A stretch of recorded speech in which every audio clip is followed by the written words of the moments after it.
इस कार्यक्रम के पुण्यार्चक हैं श्री तरुण, रजनी एवं अनुराग जैन काला एवं समस्त काला परिवार, निवासी ब्यावर, प्रवासी मुंबई, राज तरुण चैरिटी फाउंडेशन मुंबई। पूज्य पिताजी स्वर्गीय श्री चांदमल जी, हीरालाल जी काला। पूज्य माताजी स्वर्गीय श्रीमती सुशीला देवी काला, ब्यावर, राजस्थान।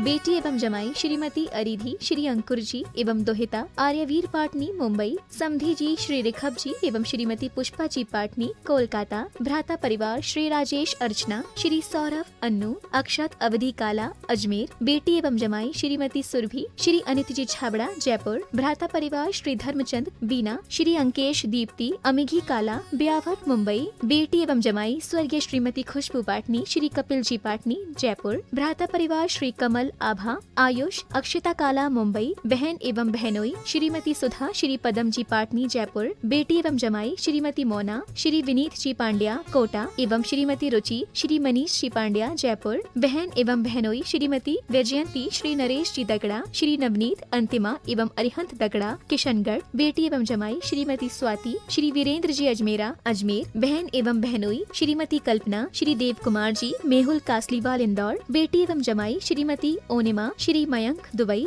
बहन एवं बहनोई श्रीमती शशि, श्री सुनील जी, हार्दिक एवं अंकिता दोषी, अजमेर। ससुराल स्वर्गीय श्री महावीर प्रसाद जी, श्रीमती प्रेमलता छाबड़ा, श्री पारस, श्रीमती अनीता, उदयपुर एवं श्री संजय, श्रीमती पिंकी, कोटा।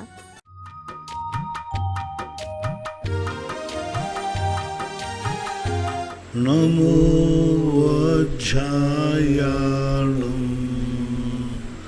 नमो लोये सर्वशाहूर्णं। पंच परमेष्टि भगवान की जय हो। आचार्य श्री गुरुवर कुंद कुंद महाराज की जय हो। आचार्य श्री गुरुवर विद्यासागर महाराज की जय हो। परम पूज्य निर्यापक मुनि श्री 108 सुधा सागर जी महाराज की जय हो। जय हो। परम पूज्य निष्कम सागर जी महाराज की जय हो। सागर मध्य प्रदेश से अनिता छायायन की जिज्ञासा।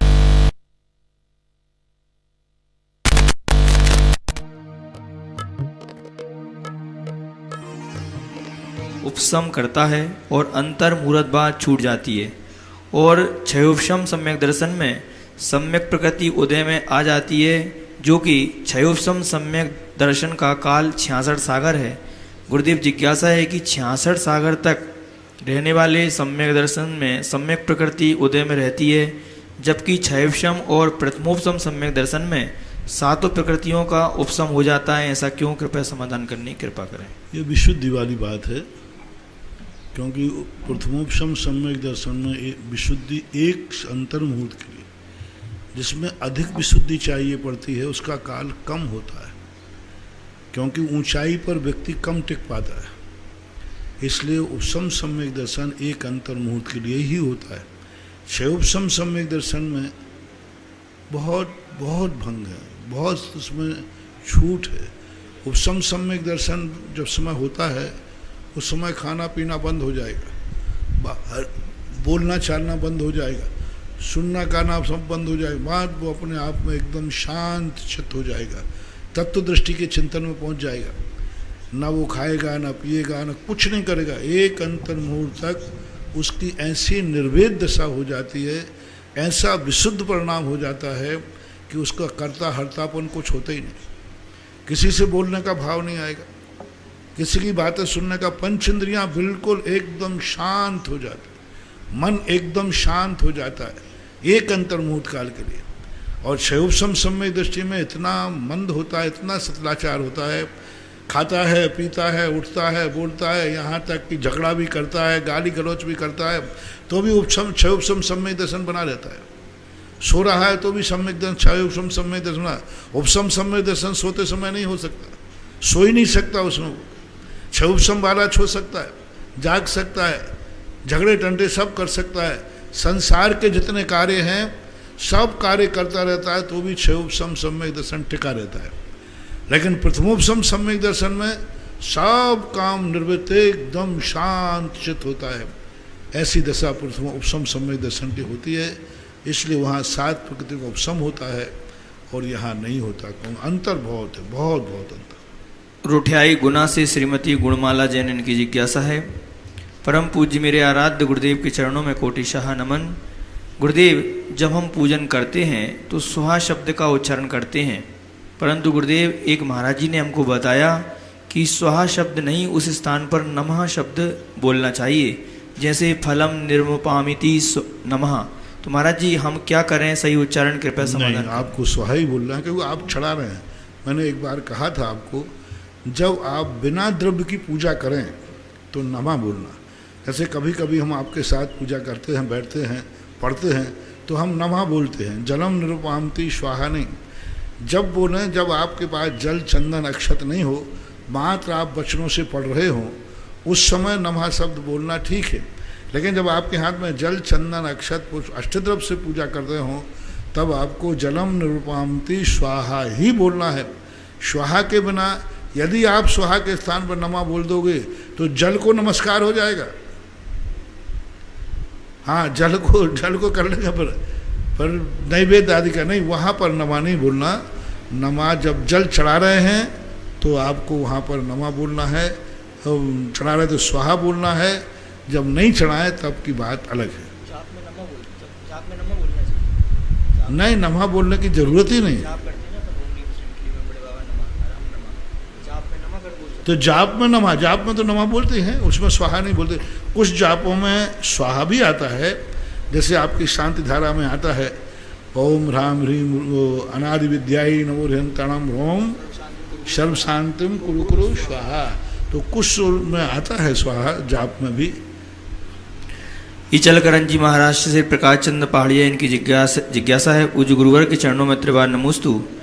गुरुवर, महाभारत में श्री कृष्ण ने द्रौपदी की समय पर रक्षा की थी, परंतु जब अभिमन्यु चक्रव्यूह में प्रवेश किया तो उस समय श्री कृष्ण ने आकर रक्षा करने का क्यों नहीं किया, कृपया समाधान करें। अब ये सब अपने अपने पुण्य की बातें हैं, योग की बात है। हमारे यहाँ शास्त्रों में आया कि थोड़ा सा उपसर्ग हुआ, पारसनाथ को देवता से रक्षा करने आ गए, उधर मुनिराजों को घानी में पड़ा क्यों नहीं आए। इधर एक सुरसागर मुनिराज को, जब 700 मुनियों में सुरसागर मुनिराज को उज्जैन के अंदर रात में मारने आए तो वन देवता ने आकर के बलि मंत्री को कीलत कर दिया। और उधर उन्हीं 700 महाराजों पर जब उपसर्ग आया तो एक देवता नहीं आया बलि मंत्री आदि को कीलत करने। जब हस्तिनापुर में जाकर के उनके ऊपर उपसर्ग हो रहा है, उस समय विष्णु कुमार को क्यों जाना पड़ा? वो देवता क्यों नहीं गया जो सुरसागर महाराज की रक्षा करने वाला था? तो ये घटनाएं कहलाती हैं। पुलिस ने एक बार सुरक्षा कर दी तो दूसरी बार में वो सुरक्षा करने पहुंच पाए या ना पहुंच पाए, निमित्त की बात है, पुण्य के योग की बात है कि वहाँ द्रौपदी का पुण्य था कि पहुंच गए, यहाँ नहीं उनका पुण्य था, मनु का इतना पुण्य नहीं था कि वहाँ पर कृष्ण जी पहुँच पाते। तो ये सब अपने उपादान के पुण्य और पाप की निमित्त भी तभी सहकारी होता है जब हमारे उपादान में दम हो। हम हमेशा निमित्त को दोष देते हैं, ये निमित्त हमारा ये नहीं कर रहा है, हमें निमित्त रक्षा नहीं कर रहा है। महानुभाव, कोई किसी का कुछ नहीं कर सकता। अपना उपादान है तो तुच्छ जाति के देव भी आ जाएंगे, और उपादान नहीं है तो सौधर्म इंद्र भी नहीं आएगा। अपना उपादान पुण्य को टटोलो कि मेरा पुण्य कितना है, और जरूरी नहीं कि सदा एक सा पुण्य हो, कभी पुण्योदय में आ जाता है, कभी नहीं आता। निमित्त की तरफ अपनी दृष्टि न जाकर उपादान की तरफ यदि दृष्टि जाएंगे तो इन प्रश्नों के समाधान स्वतः ही मिल जाएंगे। सूरत से वैभव काला इनकी जिज्ञासा है। पूज्य गुरुदेव के चरणों में त्रिवार नमोस्तु। महाराज जी, मेरी अगर जिज्ञासा है कि अगर कोई इस जन्म में किसी का बुरा करता है तो क्या उसका परिणाम इसी जन्म में मिलता है, क्या अगले जन्म में मिलेगा? मिल भी सकता है, नहीं भी मिलता है, तुरंत भी मिल जाता है, नहीं भी मिलता। इंदौर से महेंद्र जन इनकी जिज्ञासा है। पूज्य गुरुवर के चरणों में त्रिवार नमोस्तु।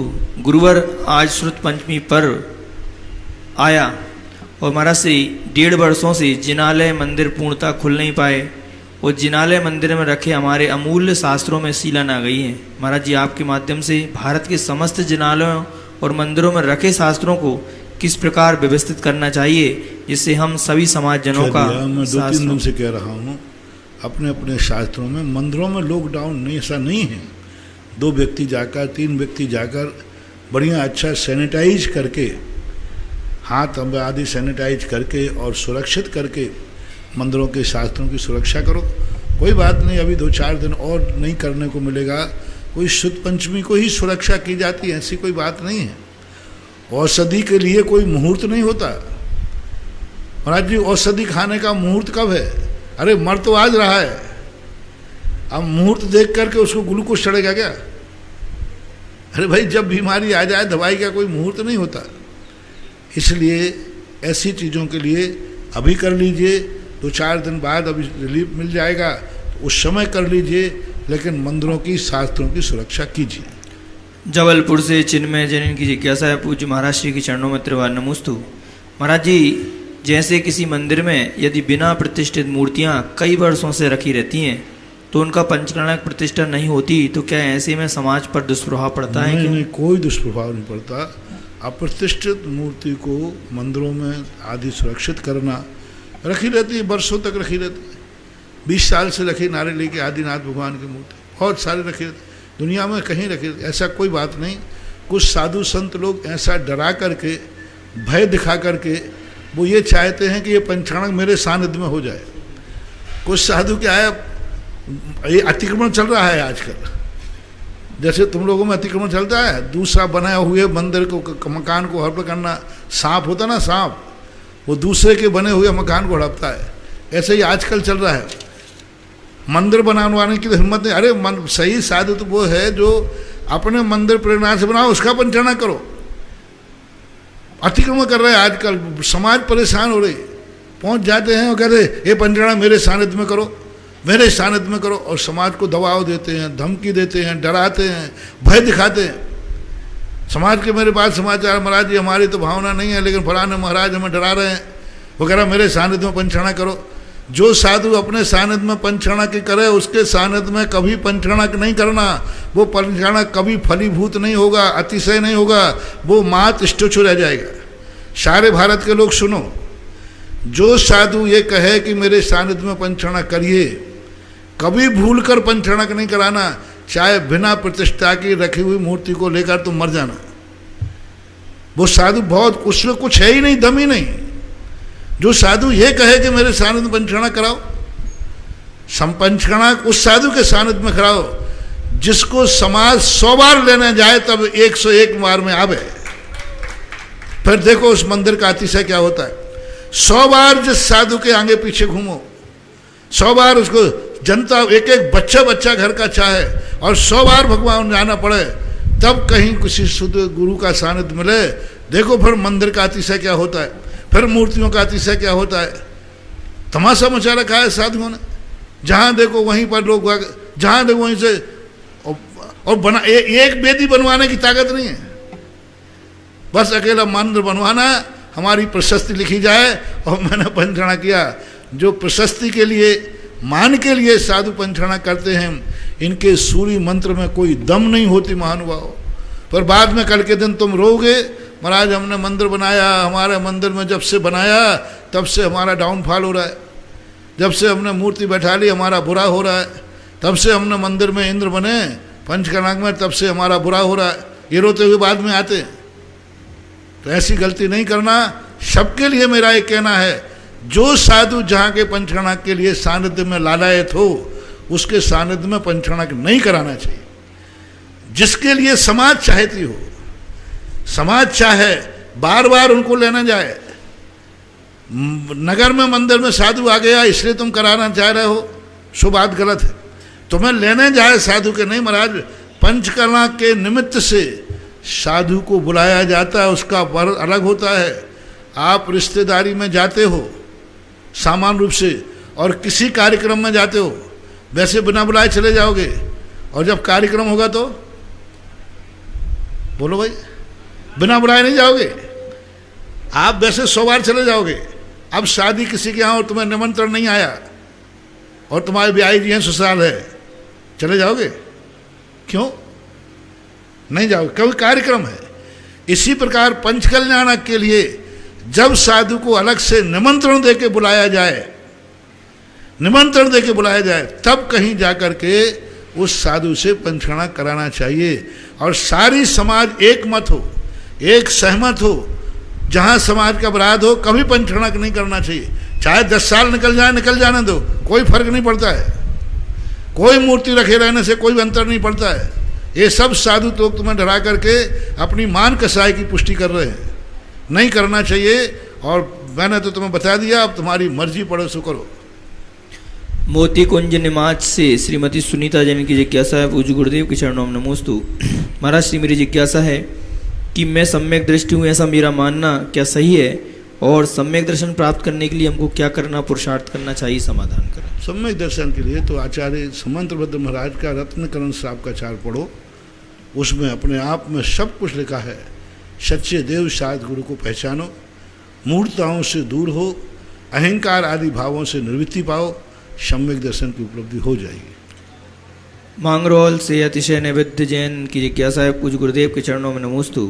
महाराज श्री, जैसे देवों की माला 6 महीने पहले मुरझाने लगती है तो उन्हें ज्ञात हो जाता है कि उनका मरण होने वाला है, तो नारिकी को भी क्या 6 महीने पहले ऐसा कोई सूचना मिलती है क्या? कृपया समाधान करें। ऐसा कोई आगम में उल्लेख नहीं मिल पा रहा है कि नारिकियों को क्या संकेत मिलते हैं। मात इतना उल्लेख मिला है कि जो तीर्थंकर बनने वाले हैं उनको 6 महीने पहले वज्र कपाट हो जाता है, लड़ना भिड़ना सब बंद हो जाता है। सामान्य नारिकियों को क्या संकेत मिलता है ये अभी आगम में देखने में नहीं आया। और महाराज श्री, सम्यक दृष्टि और मिथ्या दृष्टि दोनों की माला मुड़ जाती है क्या देवों की? सबके, वो तो नियम हुआ। सम्यक दृष्टि हो, मिथ्या दृष्टि हो, अभव हो, सबका एक ही नियम है। सूरज से वैभव काला इनकी जिज्ञासा है, पूज्य गुरुदेव के चरणों में नमोस्तु। गुरु, मेरी जिज्ञासा है कि सभी तीर्थंकर केवल ज्ञान के सीमित समय रहता है या अलग अलग समय रहता है? क्योंकि मल्लीनाथ भगवान की चालीसा में आया है कि उन्होंने 6 दिन में केवल ज्ञान निर्वाण को प्राप्त किया, तो समझाने की कृपा करें। नहीं, सबका अलग अलग होता है। दीक्षा काल भी सबका अलग है, दीक्षा के बाद तप काल भी सबका अलग है, केवल ज्ञान के उपदेश देने के भी समय सबके अलग अलग है, योग निरोध के भी समय सबके अलग है। कोई 2 दिन में, कोई 3 दिन में, कोई 14 दिन में भी योग निरोध हुआ, ऐसा अलग अलग होता है। इंदौर से युवराज जैन इनकी जिज्ञासा है, मेरे आराध्य गुरुदेव के चरणों में त्रिवार नमोस्तु। गुरुदेव, किसी के घर में यदि एक भाई की दूसरे भाई से नहीं बनती हो और उनकी किसी बात पे सहमति भी नहीं बनती हो, तो ऐसे में घर में रोज रोज लड़ाई होती है। ऐसे में उस घर में शांति बनाने के लिए क्या उपाय करना चाहिए? कृपया उचित मार्गदर्शन करने की कृपा करें। एक को शांत रहना चाहिए, एक शांत रहे तो सब होता है। एक गर्म रहे और एक शांत रहे तो सब मामला बैठ जाएगा। जब वो शांत हो जाए तो तुम गर्म हो जाए करो, और दोनों गर्म हो जाएंगे तो मामला बिगड़ जाता है। बना के चलो महानुभाव, एडजस्ट करो। ना जाने कितने पुण्य कर्म के उदय से एक साथ तुम एक घर में भाई बने हो और बैरी बन के मरोगे। थोड़ा सा अपने आप में समझने का प्रयास करो और इस प्रकार की स्थिति बनाओ। मैं कहता हूँ कि अलग भी होना है। मैंने एक बार प्रश्न दिया था, झगड़ा करके कभी अलग मत होना, प्रेम करके अलग होना। प्रेम से अलग हो, झगड़ा करके अलग हो गए, जन्म जन्म तक बैरी बनोगे। मैं तो माता पिताओं से कहता हूँ, जैसे बच्चे बड़े हो जाए उनको इस ढंग से व्यापार अलग अलग कराओ कि वे अलग होना न पड़े और अलग अपने आप हो जाएंगे। सही माँ बाप का कर्तव्य होता है। बेटे को अलग अलग व्यापार ऐसे कराओ, अलग अलग खेती सौंपो, अलग अलग व्यापार सौंपो। तुम इसका धंधा करो, तुम इसका धंधा करो, किसी को अलग मत करो। और धीरे धीरे अपने अपने करते वो अपने आप अलग हो गए। सबसे बड़ी कुशलता ये है, सबसे अच्छा पिता वो है जो बेटों को इस ढंग से व्यापार कराता है कि उनको अलग करना नहीं पड़ता, वे अपने आप अलग हो जाते। और प्रेम बना रहे। अलग तो एक ना एक दिन तो होना ही है। 2 भाई हैं, भाई तक बेटों तक रह जाओगे, पोतों तक रह जाओगे, आखिर अंत में तो होगा। लेकिन बड़े प्रेम से अलग हो। अलग ऐसे हो जैसे एक व्यक्ति बड़ा व्यापार करता है तो उसके अलग अलग स्थानों पर ऑफिस होते हैं, अलग अलग ऑफिस होते हैं। तो ऐसा कार्य करना चाहिए और यही कुशलता है, सबसे बड़ी कुशलता यही है। मुजफ्फरनगर से तृप्ति जैन की जिज्ञासा है, पूज्य महाराज श्री के चरणों में नमोस्तु। महाराज श्री, मेरी जिज्ञासा है कि कायोत्सर्ग शब्द का क्या अर्थ होता है और ये कहाँ कहाँ पर और किस जगह पर करना चाहिए, इसके बारे में बताने की कृपा करें। कायोत्सर्ग। कायोत्सर्ग तो अनेक अनेक भेद हैं। एक सामान्य कायोत्सर्ग जो होता है वो किसी भी गलती पर किसी भी समय में स्वाध्याय करो, गाड़ी में बैठो तो कायोत्सर्ग कर लो, घर से बाहर निकलो तो कायोत्सर्ग कर लो, किसी नए कार्यक्रम को कर रहे हैं तो कायोत्सर्ग कर लो। सब जगह कहीं भी जहाँ चाहो वहाँ हाथ से किताब गिर गई तुरंत कायोत्सर्ग कर लो, माला जप रहे थे वो हाथ से गिर गई कायोत्सर्ग कर लो। कोई भी चीज़ अनर्थ हो जाए, कोई भी अच्छा कार्य कर रहे हो, दोनों में कोई गलत हो जाए तो कायोत्सर्ग, कोई अच्छा कार्य कर रहे हो तो कायोत्सर्ग। कायोत्सर्ग एक मल्टीपर्पस एक प्रायश्चित है जो एक छोटी मोटी गलतियों के लिए सभी चीज़ों के लिए किया जाता है। सागर से आदेश जनन की जिज्ञासा है। पूज्य गुरुदेव के चरणों में नमोस्तु। गुरुदेव जिज्ञासा है कि हम महार्ग में पढ़ते हैं पंचमेरु नंदीश्वर जिनालय खचर सुर पूजित भजूं, इसमें खचर शब्द का अर्थ है, तो खचर शब्द का अर्थ क्या माने, समझाने की कृपा। खचर शब्द होते विद्याधरों को, विद्याधर लोग। और दूसरा खचर शब्द जो है देवों के लिए भी शब्द आता है। यदि नंदीश्वर का प्रसंग आया है तो वहाँ देवता लेना, क्योंकि विद्याधर तो जाते नहीं, ऐसा मन है। खचर यानी आकाश में चलने वाले। अमरपाटन से राजीव जनन की जिज्ञासा है। पूज्य गुरुदेव के चरणों में कोटि कोटि नमन। महाराज श्री मन वचन काय से कर्मों की अधिक क्रिया से अधिक वर्गणाएं आती हैं या कम क्रिया से कम वर्गणाएं आती हैं, कृपया समझाने की कृपा करें। क्रिया मन वचन काय योग की जितनी प्रवृत्ति कम रहेगी उतनी कर्मों की आवागमन ज़्यादा कम होगा। यानी मन वचन काय की क्रिया है लेकिन मन की चंचलता है, मन की चंचलता रुकी है, वचन की है। तो जो छठाला में आया ना, जो योगन की चपलाई ताते हुए आश्रव भाई, आश्रव दुखकार घनेरे बुद्धिवंत तिन्हें निर्वेरे, ऐसा कहा। तो जो मन वचन काय की चंचलता है यह आश्रव की क्वांटिटी को बताता है। बेंगलोर से जया चौधरी, इनकी जिज्ञासा है। पूज्य गुरुवर के चरणों में नमोस्तु। गुरुदेव मेरी जिज्ञासा है कि भगवान जी के ऊपर जो 3 छत्र लगे होते हैं उन्हें भगवान जी की मूर्ति के कितने ऊपर लगाना चाहिए, क्या आगम में इसका कोई वर्णन है? क्योंकि छत्र मूर्ति ऐसा कोई वर्णन नहीं मिला है। अब मूर्ति के ऊपर जितना सुंदरता लगे, जितना देखने में, अब कई स्थानों पर ऐसा है कि ऊपर जगह ही नहीं है, तलघर में रखिए। जैसे चंद्रोदय थी चांदखेड़ी के अंदर, आदिनाथ भगवान की मूर्ति पहले तो इतनी थी कि छत से ही टच थी, धीरे धीरे उसको आगे पीछे किया गया, अभी भी छोटा सा स्थान है। तो देख करके लगाना, आगम में ऐसा कोई उल्लेख नहीं। हाँ, यदि जगह अच्छी है तो कम से कम 9 इंच या 1 फुट का अंतर है जिससे आपका हाथ मार्जन का जा सके और आप शांति धारा का कलश आपका जा सके, बस इतना ध्यान रख लेना चाहिए। जगह है तो ज़्यादा ऊंचा लगाओगे तो वो सुंदर नहीं लगेगा, बिल्कुल रख दोगे तो अभिषेक पूजा अभिषेक आदि कैसे करोगे। तो एक शांति धारा का कलश आप मान लें, शांति धारा का कलश जारी आराम से भगवान के सिर तक पहुंच जाए, उतना अंतर रख लेना चाहिए। प्रतापगढ़ से कविता उज्ज्वल जैन, इनकी जिज्ञासा है। परम पूज्य मेरे इष्ट गुरुदेव के चरणों में त्रिवार नमोस्तु। गुरुदेव रत्नकंडक श्रावकाचार में श्लोक नंबर 115 में नवदा भक्ति के फल बताए गए हैं, उसमें उपासना भक्ति स्तुति शब्द आए हैं, तो इन तीनों में क्या अंतर है और इसे किसे कहते हैं, समझाने की कृपा करें। श्लोक में आए हैं उपासना भक्ति और स्तुति, इनका कहना है ये तीनों एक ही शब्द हैं, फिर अलग अलग क्यों कहे गए? तो उपासना एक सामान्य रूप से की जाती है, उपासना ध्यानात्मक भी हम उपासना कर रहे हैं। भक्ति जो है वह भक्ति में भी बचना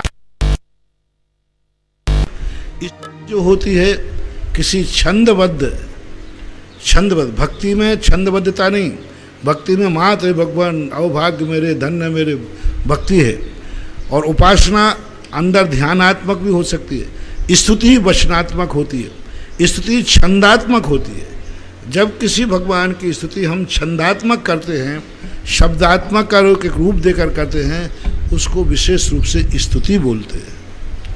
अमरपाटन से राजीव, इनकी जिज्ञासा है। पूज्य गुरुदेव के चरणों में नमोस्तु। महाराज श्री स्वयंभू रमण समुद्र के रागम मक्ष में 5वें गुणस्थान व्रती कैसे होते हैं, व्रत नियम कैसे पालते होंगे, समाधान करने की कृपा। सब पालते हैं, पंचम स्थान बहुत अच्छी तरह पालते हैं। त्रियंचों का पंचम स्थान अलग होता है, वे समुद्र में रहते हैं, वो समुद्र खारा पानी रहता है, छानते तो नहीं है लेकिन वो मछली आदि खाना बंद कर देते हैं और अपने जीवन में वो कसायों की मंदता कर लेते हैं, किसी से कसाय भाव नहीं रखते हैं। त्रियंचों में क्रियात्मक गुण स्थान नहीं होता, वो गुण है थोड़ा बहुत तो है, मांसाहारी नहीं होगा पंचम स्थानवर्ती, क्रियात्मक तो कम होंगे, लेकिन भावनात्मक उनका गुण स्थान ज़्यादा हो जाता है। कसाय की मंदता, दो चौकड़ी अनंतानुबंधी और अप्रत्याख्यान का अभाव हो जाता है, और क्रियाएं जो उनकी पर्याय में संभव हैं उतना तो वो पालते ही है।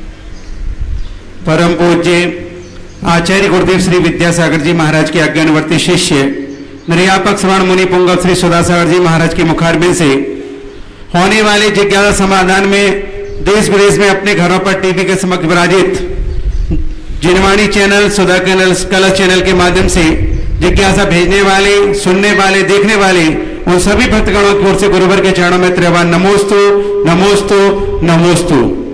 आज भी हमारे बीच में बहुत सारी घोषणाएं आई हैं, क्योंकि आज श्रुत पंचमी महापर्व है। सबसे पहले तो मैं घोषणा करना चाहता हूं, महाराज श्री आपके ऐसे परम भक्त श्रीपाल जी कटारिया का आज जन्मदिन है।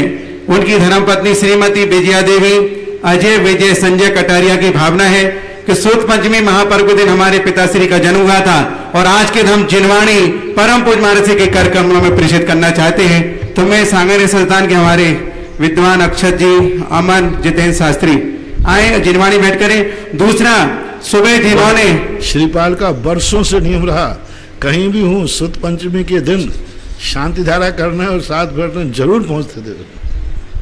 तो शास्त्र भेंट करने के लिए जितेंद्र शास्त्री एक शास्त्र ले आएंगे और परम पूज्य महाराज से कर कमलम देंगे। दूसरा, प्रातःकाल जिन्होंने आज के महोत्सव में शांति धारा करने का सौभाग्य किया था, वो दोनों परिवार जिनवाणी अलग अलग लेकर के आएंगे और पूज्य गुरुदेव के कर कमलों में जिनवाणी प्रदान करेंगे। आइए, ठग परिवार और खाला परिवार, ये एक श्रीपाल कटारिया की तरफ। हाँ, ये ग्रंथराज हम भेज रहे हैं श्रीपाल कटारिया परिवार जी का, और ये हमारे सांगरी संस्थान के विद्वान जितेंद्र शास्त्री, अमन शास्त्री, अक्षत शास्त्री के हाथों से प्रदान कर रहे हैं। आप जोरदार बोलिए जिनवाणी माता की। आगे चलते हैं हम इसी क्रम में।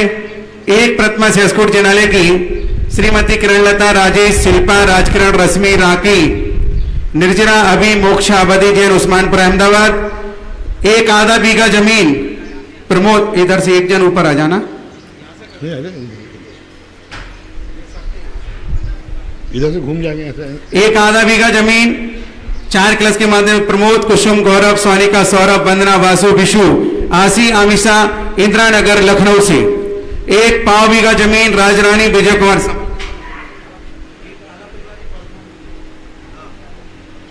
और एक पाव बीघा जमीन राजरानी विजय कुमार, मनोज, रविंद्र प्रताप नगर, सांगानेर। इनके पुत्र ने पहले 1 बीघा भूमि पहले प्रदान की थी, आज पाव बीघा और अलग से घोषित की है। एक पाव बीघा जमीन सर्वक जैन, पुत्र श्री अभिनंदन, सुनीता जैन, शमशाबाद वाले विदिशा। एक पाव बीघा जमीन नरेश जी, पूनम जी, सजल, निखिल, निक्की, सानू, परिधि, करुणी। अरहम लोहाड़िया का जन्मदिन है, प्रथम वर्ष का जन्मदिन है, हजारीबाग, झारखंड, यूएसए से। ये भी परम भक्तों में है महाराज श्री के। इन्होंने भी 1 पाव बीघा जमीन प्रदान करने की स्वीकृति दी है। 1 पाव बीघा जमीन 2 कलश के माध्यम प्रवेश जी, रानी, राजीव, पंकज, सोनिया, मनीषा, संजीव, रुचि, तरुण जैन, दरियागंज, दिल्ली। 1 पाव बीघा जमीन स्वर्गीय दक्षाबेन, बसंत भाई साय, हस्ते बसंत भाई, रतिलाल साय, हिरेन, सीमा, खुशी शाह, अहमदाबाद। और संरक्षक के लिए 1 कलश के माध्यम से स्वीकृति आई धर्मेंद्र कुमार, आशीष, रेखा, आरसी, स्तुति, प्रांजलि जैन, मवाना, जिला मेरठ से। सभी के सम्मान में जोरदार तालियां। आइएगा, हम चलते हैं जिज्ञासा समाधान के लिए ऑनलाइन रिकॉर्डिंग के माध्यम से। मेरे परम उपकारी गुरुवर के चरणों में मन वचन काय से बारंबार नमोस्तु नमोस्तु नमोस्तु। मैं मंजुलता छाबड़ा, जयपुर से। हे गुरुवर, आज शुद्ध पंचमी की पूजा के बाद जब आप कथा सुना रहे थे तो ऐसा लग रहा था मानो हम चतुर्थ काल के मुनिराजों का साक्षात दर्शन कर रहे हों। आगम में आया है कि ज्येष्ठ माह में मुनिराज पहाड़ों पर तपती धूप में तपस्या करते थे, जो आप वहां बैठकर कर रहे हैं। कथा वाचन के समय ऐसा लग रहा था मानो दोनों महाराज भूतबली और पुष्पदंत हैं और उनके बीच में आप धरसेन आचार्य के समान विराजमान हैं। प्रातः काल का दृश्य ऐसा लग रहा था जैसे भगवान का समोषण ही लगा हो, जिसमें सभी 12 सभाएं विराजमान हैं। गुरुदेव, आज मैंने जो महसूस किया वही सब भाव मैंने इसमें प्रकट किए हैं। वे सब लोग धन्य हैं जो वहां चवलेश्वर में हैं। गुरुवर, जिज्ञासा यह है कि क्या पंचम काल में भी विद्याएं सिद्ध कर सकते हैं, जैसे भूतबली और पुष्पदंत महाराज ने की, और षटखंडागम के क्या नाम है अलग अलग? नमोस्तु महाराज जी, नमोस्तु महाराज। षटखंडागम के 6 खंड होते हैं। उसका षट यानी 6 खंड हैं, जिसके जीवस स्थान, क्षुद्रक बंद, खुद्दा बंद कहते हैं उसे, बंद स्वामित्व विषय, वेदना, वर्गणा और महाबंद। जीव स्थान में जीवों के स्थानों का वर्णन है। जीव कहाँ कहाँ रहता है, किन गुण स्थानों में रहता है, सारी अवस्थाएं, मार्गणा आदि सब का वर्णन किया जाता है। खुद्दा बंद में जो किन किन तरीकों से और उप तरीकों से व्यक्ति कर्मों का बंध करता है। बंध स्वामित्व में जितने प्रकार के कर्मों के बंध हैं, स्थिति, अनुभाग आदि सब बंध, उनका बंध स्वामित्व होता है। वेदना के अंतर्गत भावों का वर्णन होता है, कितने प्रकार के भाव होते हैं, किन किन भावों का वेदन करता है जीव, किस प्रकार के परिणाम होते हैं, उसको वेदना खंड में। वर्णना खंड में 3 लोक में कितने कितने प्रकार की वर्णनाएं हैं, कौन सी वर्णना से क्या क्या होता है।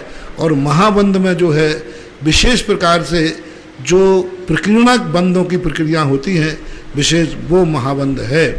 इन 6 खंडों के ऊपर जो सुद पंचमी के दिन पुष्पदंत भूतबली ने जो इसमें 20 पहला जीव स्थान जो है सबसे बड़े पुष्पदंत थे, उन्होंने 106 से लेकर 136 ईस्वी के पूर्व में उन्होंने ईसा विशा में उन्होंने इन 20 सूत्रों की रचना की, जीव स्थान की रचना की।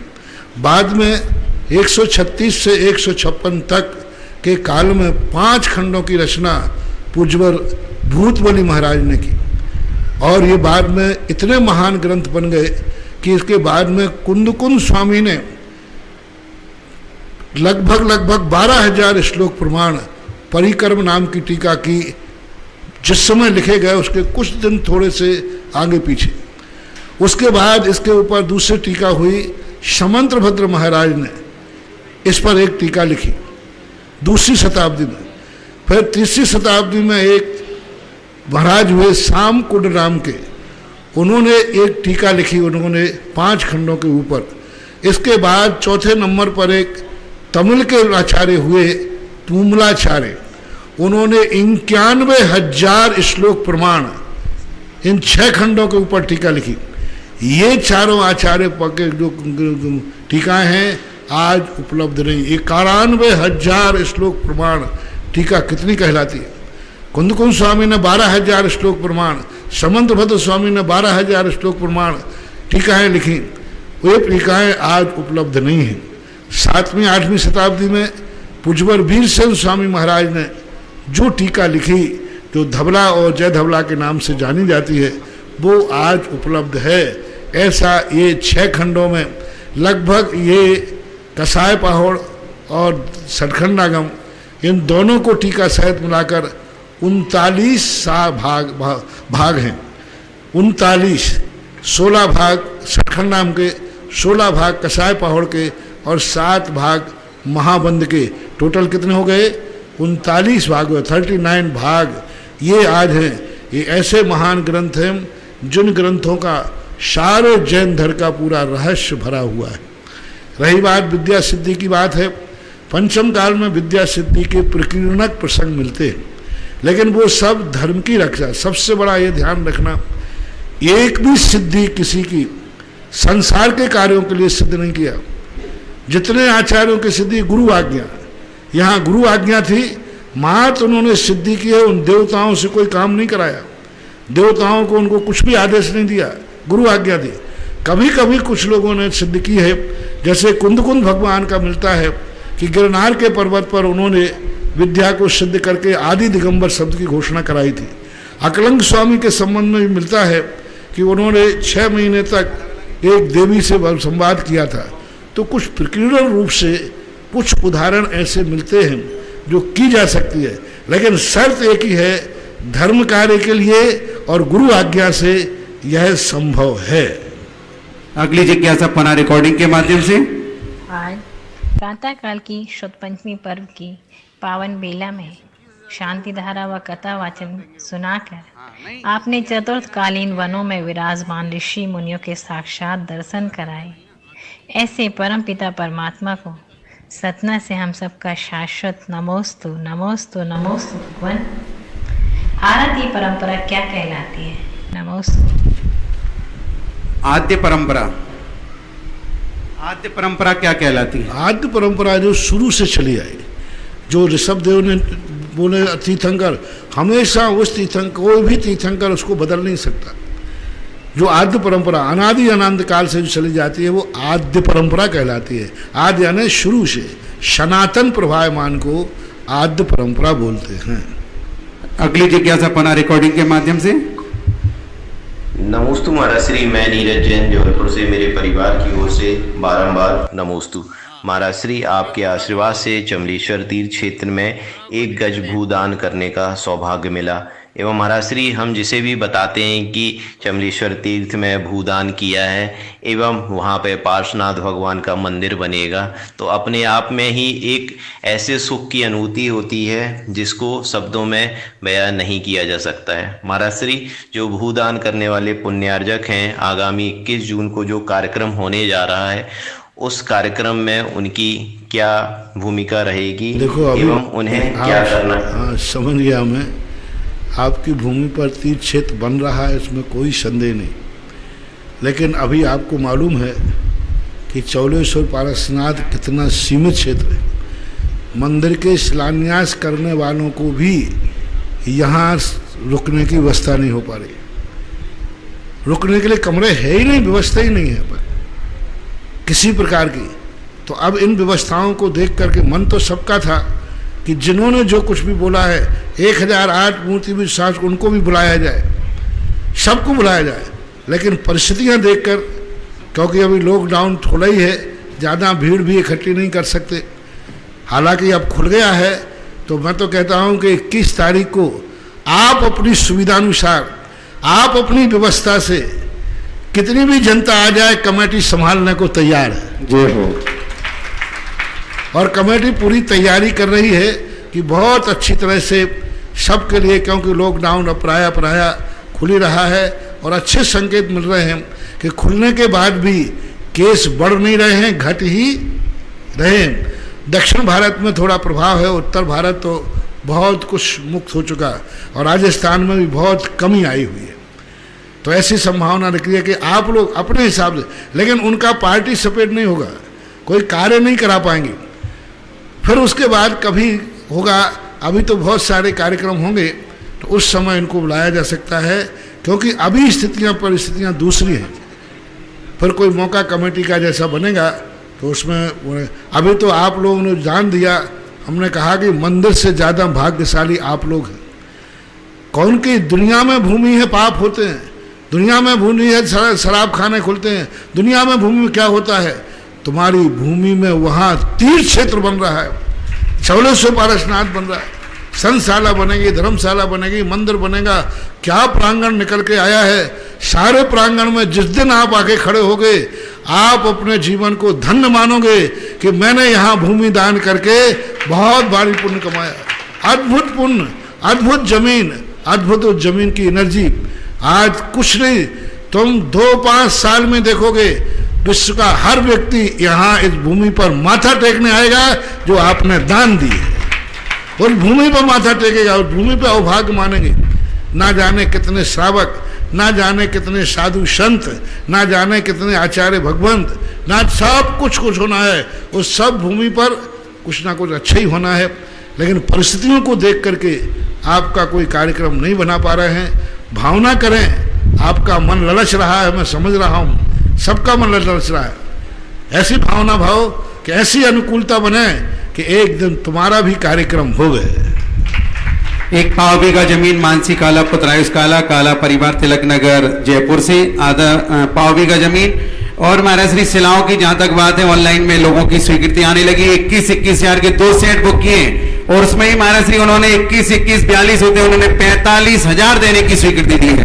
देवीलाल जी हीरामाणी, विजय, रश्मि, यश, तन्वी, टोंगिया परिवार उदयपुर निवासी पंडित वाले, संगीता सौगानी, संगीता अनिल सौगानी, सुनीता अरविंद जी अजमेरा। देखो ये इस प्रकार से होते हैं, मंदिर बनाता, कोई जमीन बनाता, अपने पूर्वजों ने कितने प्रकार के आइटम रखे। मंदिरों में ईंट लगाने का परंपरा, चलो तुम बड़ा कुछ नहीं कर सकते, चलो एक सलाही लगा दो। कहीं ना कहीं ये निवारने गए, जब मंदिर बनते हैं तो आपकी वो काली पीली झिल्ली लगाकर ईंट रखते हैं, ईंट लगाने की परंपरा थी। अब मैंने सोचा ये काली पीली ईंट लगा के पता नहीं टूट जाए फूट जाए, तो हमने उसको ह्रीम बीजा अक्षर की शिला लग करके और उसी प्रकार दीवारों में जमीन के अंदर रखी जाएगी।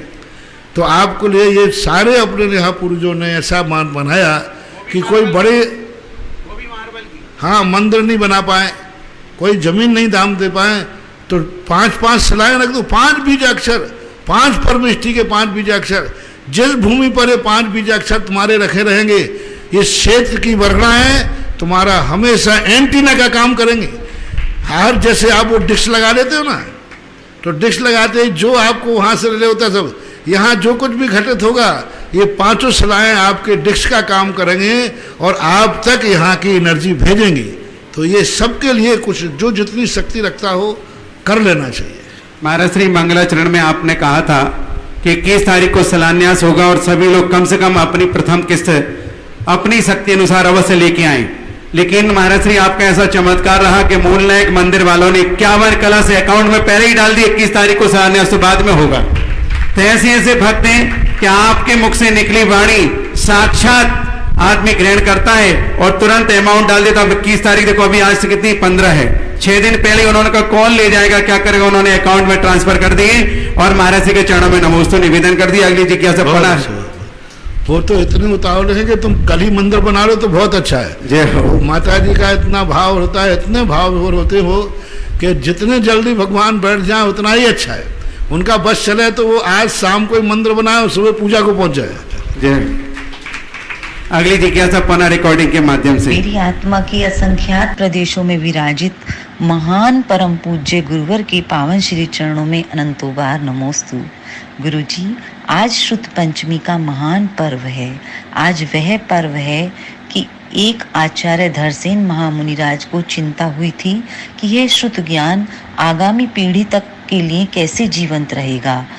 इसी परंपरा में आचार्य पुष्पदंत भूतबली महाराज से लेकर होने वाले आचार्य और मुनिराजों की परंपरा में आपने जो उस श्रुत ज्ञान को जीवंत रखा है, आपने जो धर्म में आई त्रुटियों का खंडन किया है, आपने जो धर्म में आई शिथिलाचार का खंडन किया है, गुरुवर आपके द्वारा प्रदत्त वह ज्ञान समस्त विश्व आपके उपकारों को कभी नहीं भूल पाएगा। गुरु जी, हमारे पास शब्द नहीं है, अज्ञानी है, लेकिन समस्त विश्व आपके द्वारा प्रदत्त श्रुत ज्ञान का सदा सदा उपकारी रहेगा। गुरु जी, आज कोई जिज्ञासा नहीं है, बस आपके पावन श्री चरणों में यही भावना है कि यह श्रुत ज्ञान हमारा। सन 1980 के अंदर जब एक बार पूज्य गुरुदेव प्रवचन सार पढ़ा रहे थे, प्रवचन सार पढ़ाते ही उसमें आया कि कुंदकुंद भगवान ने ऐसे ग्रंथों पर टीका लिखी और उसी समय चर्चा होते होते कुछ विद्वानों ने आकर के षटखंडागम की वाचना, मुझे नहीं लगता कि ये वाचना कब हुई थी, सैकड़ों हजारों साल के बाद सन 1980 के अंदर सागर में जब इसकी वाचना का प्रारंभ हुआ, पहला शब्द का जो मंगलाचरण पड़ा, एक एक व्यक्ति के मन में रोमांच था। क्योंकि ये षटखंडागम ग्रंथ जब से लिखे गए, मात्र दर्शन कर सकते थे दूर से, दक्षिण भारत के मंदिरों में स्थापित थे, मात्र दर्शन कर सकते थे। दर्शन दूर से दर्शन करो कि देखो वो रखा है षटखंडागम के ग्रंथ की कॉपी। और जिस समय पढ़ा गया तो एक एक व्यक्ति के मन में, आचार्य से संघ के साधु के मन में ऐसा गदगद भाव था। ये ग्रंथ वो थे जो दर्शन किए जाते थे, आज वो ग्रंथ है जिनका हम वाचन करेंगे। उस दिन का पूज्यवर का प्रवचन सब व्यक्ति के मन में, पंडितों ने जब सुनाया कि हम लोगों ने संपादन किया, लेकिन ये लगता था कि ये संपादन व्यर्थ जाएगा, इनको कोई पढ़ेगा ही नहीं, कोई वाचना ही नहीं कर पाएगा। लेकिन उन पंडितों ने जिन्होंने मेहनत की थी, वो पंडित इतने गदगद हुए कि हमारे सामने कोई आचार्य संघ ने इन ग्रंथों की वाचना करने का भाव किया, हमारा संपादन करना सगुल गया। और जब षट्खंडागम के पूरे भाग अध्ययन किए तो ऐसा रहस्य लगता है कि इन ग्रंथों में अपरंपार है तो सुत केवली पूरे द्वादशांग का क्या पार है। ज्ञान की कोई सीमा नहीं। मेरा तो एक ही भाव रहता है कि जब तक केवल ज्ञान ना हो, हर व्यक्ति के पास सुत ज्ञान का भंडार हमेशा रहे। हमेशा पढ़ने का स्वाध्याय का भाव करो। हम कितना आचरण में कर पाएंगे ये अपनी शक्ति पर छोड़ दो, लेकिन ज्ञान करने के लिए हमें शक्ति नहीं चाहिए। आचरण करने के लिए शक्ति चाहिए, वो शक्ति के अनुसार करो, लेकिन ज्ञान तो हमारे सब करना चाहिए। और आचार्यों ने जो लिखा है वो सब अपने लिए लिखा है। ऐसा कोर्स मान करके हर व्यक्ति को पढ़ना चाहिए। षट्खंडागम के लिए जरूर गृहस्थों को पढ़ने की मनाही है, क्योंकि आप लोगों की भूमिका आरंभ और परिग्रह से युक्त रहता है। इसलिए षट्खंडागम के स्वाध्याय की तो बात हम आप लोगों से नहीं कहेंगे, लेकिन षट्खंडागम का ही एक प्रतिरूप गोमटसार जीव कांड है, उसको आप पढ़ सकते हो। वो श्रावकों को लक्ष्य करके ही लिखा गया। 10वीं शताब्दी के अंदर दक्षिण में जब षट्खंडागम महाराज पढ़ रहे थे नेमी चंद आचार्य, तब चामुंड राय ने आके पूछा कि क्या पढ़ रहे हैं गुरुदेव, तो उन्होंने कहा ये तुम्हारे पढ़ने लायक नहीं है, तो फिर हमें इसका ज्ञान क्या होगा। बस इस प्रश्न के जवाब में उन्होंने गोमटसार कर्मकांड जीवकांड की रचना की थी। तो गोमटसार जीवकांड को पढ़ते ही आप लगा लेना, जब 6 खंडों का मंथन इतना रहस्यमय है तो 6 खंड कैसे होंगे। तो गोमटसार जीवकांड जरूर ग्रस्त कर सकते हैं, जो षट्खंडागम का सारांश है। एक पाव बीघा जमीन दिनेश अर्पिता अदिति अभिशोगानी, गांव का नाम नहीं लिखा है, उन्होंने भी पाव बीघा जमीन यहाँ प्रेषित की। उनके सम्मान में तालियां। आगे चलते हैं जिज्ञासा रिकॉर्डिंग के माध्यम से। घर घर में जिनमाणी माता और उसकी समीचीन आराधना की सत प्रेरणा और सद्देशना के माध्यम से श्रुत तीर्थ के संरक्षक एवं देवशास्त्र गुरु भक्त आर्ष परंपरा के विद्वानों के पितृकल्प मेरे परम आराध्य गुरुवर के तपःपूत पाद पद्मों में श्री श्रमण संस्कृति संस्थान सांगानेर परिवार की ओर से प्राचार्य अरुण कुमार जैन का त्रिकाल त्रिवार नमोस्तु। पूज्य प्रवर, आप श्री के आशीर्वाद से संस्थान द्वारा दिनांक 14 मई से 15 जून तक ऑनलाइन शिविर का आयोजन किया गया। इस शिविर में प्रातःकाल 8 बजे से लेकर रात्रि के 10 बजे तक 13 कक्षाओं में 10,000 से अधिक शिविरार्थियों ने पंजीकरण कराया तथा 8,200 बाल युवा प्रौढ़ वर्ग के शिविरार्थियों ने परीक्षा भी दी। आज श्रुत पंचमी के पावन पर्व की बेला में सायंकाल श्रीमती मुन्नी देवी, ज्ञानेन्द्र जी, संजय जी, नीरज जी गदिया परिवार के मुख्य आतिथ्य में शिविर संपूर्ति एवं सम्मान समारोह का ऑनलाइन आयोजन किया जा रहा है। पूज्यवर, आगामी शिविर के लिए दिशा निर्देश के साथ आज के इस कार्यक्रम की सफलतार्थ आशीर्वाद प्रदान करें। नमोस्तु गुरुवर, नमोस्तु। बहुत अच्छी रिपोर्ट सबकी तब चारों तरफ से आ रही है। बहुत सारे लोगों ने, बच्चे बच्चियों ने अपने अपने स्थान प्राप्त किए और उनका लिए एक कोई ज्ञान प्राप्त करता है और धर्म का जो ज्ञान प्राप्त करता है उसमें खुशी इज़हार करते हैं। ज्ञानंद गदिया परिवार सदा ज्ञान के कार्यों में आगे रहा।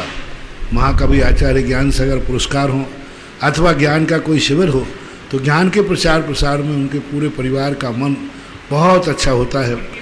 हाँ, उनकी मातेश्वरी का, तीनों बेटे का, ज्ञानंद, नीरज, संजय आदि सभी के भाव सदा सदा इस ज्ञान में, दान में सदा सदा प्रवर्तमान रहते हैं और बहुत अच्छा कार्य है।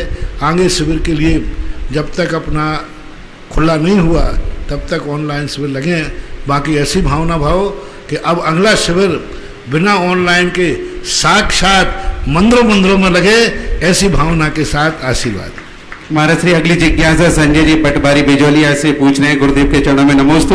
महाराज श्री, मेरी जिज्ञासा की पद्मनंदी पंचविंशतिका के दानोपदेश भाग में धार्मिक लोग तथा गृहस्थ लोग बताया है, तो ये 2 लोग को कैसे समझे, कृपया समाधान करें। धार्मिक वो कहलाते वृत्ति लोगों को लक्ष्य किया है और सामान्य गृहस्थों को जिनका अभी सम्यक दर्शन अविरति है अथवा चरणानुयोग के अनुसार वृत्ति है, सम्यक दर्शन नहीं है। गृहस्थ एक सामान्य वाचक है। धर्मी शब्द का जो प्रयोग किया है आचार्यों ने वृत्ति से शुरू किया है। यानी धर्म की जो शुरुआत है वो वृत्ति से है। दर्शन मूलो धम्मो कहा है, धर्म का मूल दर्शन है, धर्म नहीं है। पेड़ होना, पेड़ की जड़ होने में अंतर है। आम होना, आम की जड़ होना। सम्यक दर्शन धर्म की जड़ है, ना कि धर्म है। बहुत बड़ी बात कह रहा हूं। दर्शन मूलो धम्मो, यानी दर्शन धर्म का मूल है, इसमें कोई संदेह नहीं, लेकिन पेड़ नहीं है। इसलिए धर्म वृत्ति से शुरू होता है, ना धर्मो धार्मिक बना की परिभाषा में यही परिभाषा आगे बढ़ाई कि वृत्ति। और जब सुबोधनाथ से लेकर धर्म शांतिनाथ तक जो धर्म का लोप हुआ, सम्यक दर्शन का लोप नहीं हुआ, गृहस्थों का लोप नहीं हुआ, आचार का लोप हुआ, यानी व्रतों का लोप हुआ। मुनि धर्म का लोप होना ही, चारित्र का लोप होना ही धर्म का लोप है। इस प्रकार से यहाँ पर जो धर्मी कहा है वो वृत्ति से संपन्न रखता है, और गृहस्थ जो कहा वो सामान्य गृहस्थ जो व्रत रहित हैं उनकी अपेक्षा। अगली जिज्ञासा पना रिकॉर्डिंग के माध्यम से। पूज्य गुरुदेव के श्री चरणों में गुना से अखिलेश मोदी का कोटि कोटि नमोस्तु।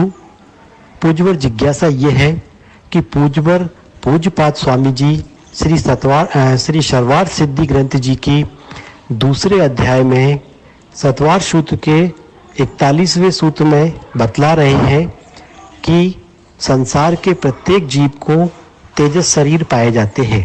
2 प्रकार के तेजस शरीर होते हैं। और वहीं पूज्यवर ये बतला रहे हैं, 47वें सूत्र में बतला रहे हैं कि तेजस शरीर लब्धि प्रत्यय होता है। तो ये किस अपेक्षा से उन्होंने लब्धि प्रत्यय कहा है गुरुवर? कृपया जिज्ञासा का समाधान करें। नमस्कार। यहाँ तेजस शरीर को 2 प्रकार का, एक निश्रणात्मक और एक अनिश्रणात्मक। तो जो अनिश्रणात्मक शरीर होता है वो अनादि काल से है। तेजस शरीर अनादि संबंधेशा, यानी जब से संसार है तेजस और कार्बन 2 शरीर सदा विद्यमान। ये अनिश्रणात्मक है, जो शरीर से बाहर नहीं निकलता, ये सदा आत्मा में रहता है, ये शरीर में रहता है और आत्मा के साथ कर्मों के साथ चलता रहता है। और लब्धि प्रत्यंचा वो निश्रणात्मक जो है, जो शरीर से निकलता है, वो रिद्धि है, वो तपस्या से प्राप्त होती है, जो विशेष प्रकार के मुनियों को प्राप्त होती है। तेजस शरीर तो निगोदिया से लेकर संसार के सभी जीवों को होता है, लेकिन लब्धि प्रत्यंचा जो लब्धि से यानी तपस्या से प्राप्त हुआ है, वो मात्र मुनिराजों को ही प्राप्त होता है, जो कभी शुभ के रूप में अशुभ के रूप में निकलता है। जैसे दीपायन को अशुभ के रूप में निकला था, कई मुनिराजों को शुभ तेजस के भी उल्लेख वर्तमान युग में मिलते हैं। ऐसा दोनों में अंतर जानना चाहिए। सुमित्रा जी बिजोलिया, इसके बाद तैयार रहेंगे वर्धमान जी। पूज्य गुरुदेव के चरणों में त्रिकाल नमोस्तु। महाराज जी, प्रथम तो आपने सुबह जो अपना अमूल्य समय हमको देकर जो हमारे ऊपर उपकार किया उसके लिए कृतज्ञता ज्ञापित करती हूँ। और उसके बाद जो उसमें जो पूजा हुई उसमें चूलिका के जो अर्घ चढ़वाए गए उसमें क्या मायागता और रूपगता इसके शास्त्र भी पाए जाते हैं क्या? मायागता रूपलता के भी शास्त्र पाए, मायागता रूपलता ये भी शास्त्र पाए जाते हैं क्या? हाँ, शास्त्र है तो द्वादशांग के पूरे अंग हैं। ये द्वादशांगों के 12 अंग 14 पूर्वों के उपभेद हैं। चूलिकाओं में मायागता रूपगता, मायागता का मायाचार्य नहीं, मायागता का अर्थ होता है विक्रिया रिद्धि आदि जो वर्णन होते हैं माया आदि के, उनमें तो इस प्रकार नाना प्रकार के रूप धारण करने की प्रक्रिया, तो इस प्रकार के वर्णन उनमें मिलते हैं। ये ग्रंथ हैं, वर्तमान में ये ग्रंथ नहीं है। वर्तमान में इन ग्रंथों का सारांश है, यानी छोटा छोटा सारांश संग्रह रूप में विद्यमान है। मूल तो यहाँ ग्रंथ उपलब्ध नहीं। वर्तमान माइक बंद हो गया आपका। मेरे परम पूज्य गुरुदेव के चरणों में सत सत नमोस्तु नमोस्तु नमोस्तु। अरावली पर्वत श्रृंखलाओं के बीच ऐसा विहंगम दृश्य न भूतो न भविष्यति।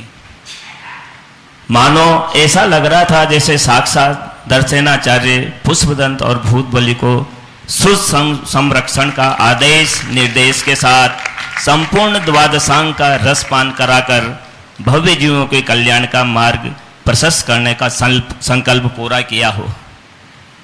ऐसा साक्षात अलौकिक दृश्य देखकर हम धन्य हो गए गुरुवर। आज प्रातःकाल की बेला में आपके सानिध्य में जब द्वादशांग जिनवाणी माँ की पालकी उठाने का सहज सौभाग्य मिला तो इतनी बजनी पालकी जो टेढ़े मेढ़े पर्वतीय रास्तों में भी ऐसे लग रही थी मानो हवा में चल रही हो, और उसके पश्चात जो जब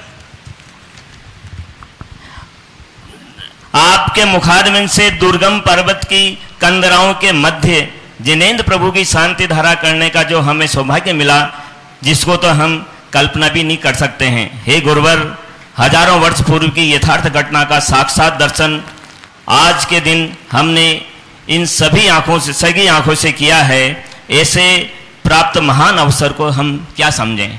नमो गुरुदेव। यही अवसर जो अपने आप होते हैं, जब भी किसी को स्मृति दिवस के रूप में मनाया जाता है तो हम इस बात का प्रतीक मानते हैं कि आज जिसको हम स्मृति रूप में मना रहे हैं, नियम से भविष्य में वह हमें साक्षात्कार होने वाला है। किसी भी चीज़ की स्मृति किसी अच्छी चीज़ की होती है। किसी भी चीज़ की यदि स्मृति दिवस अपन मनाते हैं, उसका फल यही होता है कि आज हम स्मृति दिवस के रूप में मना रहे हैं, कल यह हमें साक्षात दिवस के रूप में मने। आज हमने शुद्ध पंचमी को एक स्मृति दिवस के रूप में मनाया। एक दिन हो सकता है हमें वो दिन आ जाए जब साक्षात हम उस शुद्ध का साक्षात्कार करें, हम खुद द्वादशांग का पाठ करें, हम खुद द्वादशांग का ज्ञान करें। आज हमने उस द्वादशांग के अंशों को आचार्यों ने लिखा, पन्नों पर बांचा है, और हमने उसकी खुशी का इजहार किया है, हमने आनंद का इजहार किया है, और वह आनंद का इजहार बता रहा है कि भविष्य में एक दिन ये ज्ञान हमारी आत्मा का पर्याय बनेगा और वो ज्ञान के ज्ञाता हम होंगे, वो ज्ञान हमारे लिए प्राप्त होगा। यही इसके भविष्य का संकेत है। अगली जिज्ञासा नरेंद्र जी काला महुआ। गुरुवर के चरणों में इस कार्यक्रम के पुण्यार्चक थे श्री तरुण, रजनी एवं अनुराग जैन काला एवं समस्त काला परिवार, निवासी ब्यावर, प्रवासी मुंबई, राज तरुण चैरिटी फाउंडेशन मुंबई। पूज्य पिताजी स्वर्गीय श्री चांदमल जी, हीरालाल जी काला। पूज्य माताजी स्वर्गीय श्रीमती सुशीला देवी काला, ब्यावर, राजस्थान।